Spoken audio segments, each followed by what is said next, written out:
আল্লাহ তাআলার পরিকল্পিত এবং সাজানো এই মহাবিশ্ব একটি সময় ধ্বংস হয়ে যাবে। তিনি এই যে মহাবিশ্বকে ধ্বংস করবেন এটাও তিনি পরিকল্পনা করে রেখেছেন। এই সম্পর্কে তিনি কোরআনের মধ্যে জানিয়ে দিয়েছেন, ফাইদা জাআতিস সাখা ইয়াউমা ইয়াফিরুল মারউ মিন আখি।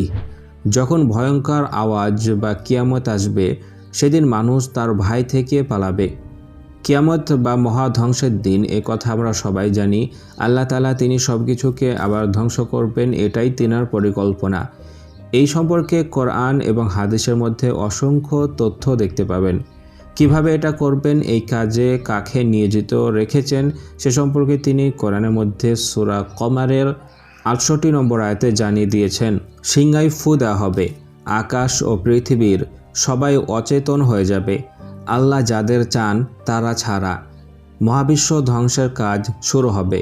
ফেরেশতা ইসরাফিল একটি বাঁশিতে ফু দিবেন, মহাবিশ্বের সবাই অজ্ঞান হয়ে পড়ে যাবে।